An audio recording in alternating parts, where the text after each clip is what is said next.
J'aimerais vous poser une question intéressante. Est-ce que vous savez ce que vous voulez faire plus tard? Je vous demande ça parce que je pense que vous qui regardez cette vidéo, vous devez avoir à peu près mon âge, ou un peu plus jeune, donc entre le collège et le lycée je dirais. Et même si vous êtes plus vieux, j'ai une question pour vous. Est-ce que vous êtes heureux de ce que vous faites? Est-ce que le vous plus jeune serait fier si vous dénonciez ce que vous faites aujourd'hui? C'est le genre de questions compliquées où les réponses changent selon chacun. Du coup, je vais vous dire ce que j'en pense, moi personnellement. Depuis le collège, je sais plus ou moins ce que je veux faire. Aujourd'hui, je suis en terminale générale et j'aimerais m'orienter vers un BUT ou un BTS en informatique. Et après mon diplôme, mon objectif serait de trouver un travail dans ce domaine, d'être un employé lambda comme on dit. Enfin, ça c'est ce que je dis quand on me pose la question. Mais pour être honnête, c'est encore assez flou dans ma tête. Parce que si jamais je dis que je veux faire un jeu vidéo ou des vidéos sur internet, on me prend pas vraiment au sérieux et on se moque un peu de moi. Et en vrai, ce n'est pas toujours un choix de ma part non plus.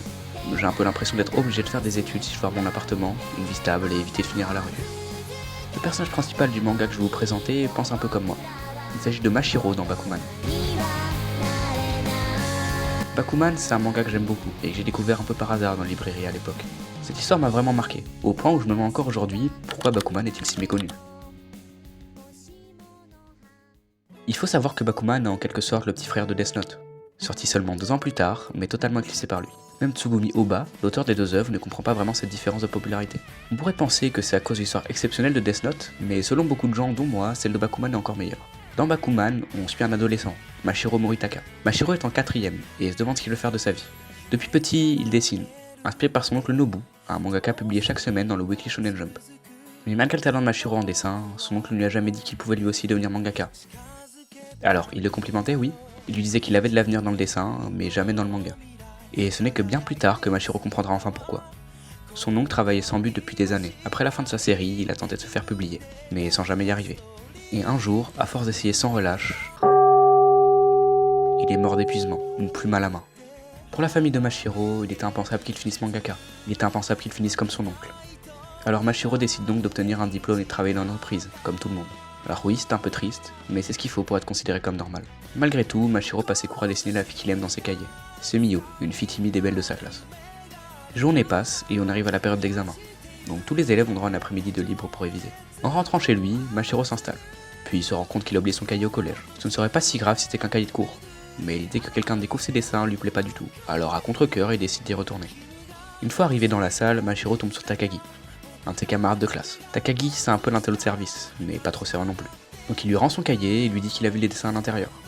Mais au lieu de se moquer, comme beaucoup l'auraient fait, il lui propose un truc, devenir mangaka avec lui. Takagi a beau être le premier élève aux examens, il veut pas suivre un cursus normal. Lui, ce qu'il veut, c'est écrire des scénarios de manga. Il pense que Mashiro a le talent parfait pour les dessiner. Bien évidemment, Mashiro refuse au début. Il se dit que c'est pas un vrai métier, que ça mène nulle part, et surtout il pense à son oncle, qui lui est mort à cause de ce rêve impossible. Mais Takagi ne le lâche pas, car d'après lui, si tu continues à vivre sans essayer, tu auras toujours des regrets. Ce que j'aime dans Bakuman, c'est que tout part de ce moment-là. Un moment simple, banal même, mais qui marque le début d'une histoire incroyable. Alors Mashiro finit par accepter, surtout après avoir fait une promesse à la fille qu'il aime, Mio. Ils se sont mis d'accord que si leur rêve se réalise, lui en tant que mangaka et elle en tant que doubleuse, ils se marieront. Mais il y a 2 contraintes. La première, c'est que Mashiro et Takagi devront avoir un animé, dont Mio sera la doubleuse principale. La seconde sera que jusqu'à ce moment-là, ils ne se verront plus. Leur histoire est magnifique et complètement folle à la fois. C'est une histoire d'amour sans romance, mais c'est quand même une de mes préférées. Et à partir de là, Bakuman raconte la vie de Mashiro et Takagi, qui vont tout donner pour réussir à être publiés dans le Weekly Shonen Jump. Ils couvrent en même temps que nous le monde du manga de l'intérieur, la pression, les deadlines, la compétition avec d'autres auteurs, dont Eiji Inizuma, leur principal rival ainsi que mon personnage préféré, mais ils confirment aussi leur passion, et découvrent ce sentiment unique quand leur travail finit par plaire après tant d'efforts. Ce qui m'a le plus marqué dans Bakuman, c'est à quel point le manga est réaliste, car ce n'est pas un shonen classique avec des pouvoirs ou des combats. Ici, les batailles ce sont des concours de popularité, avec des classements et des réunions éditoriales pour savoir qui sera publié et qui verra sa série arrêtée.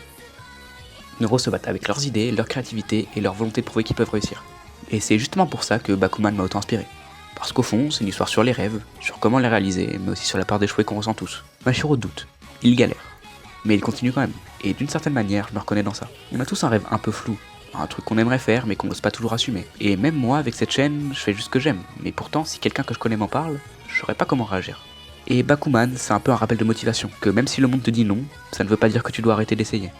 Alors si vous aussi vous avez un rêve que vous gardez pour vous, peut-être que Bakuman vous donnera envie d'y croire un peu plus.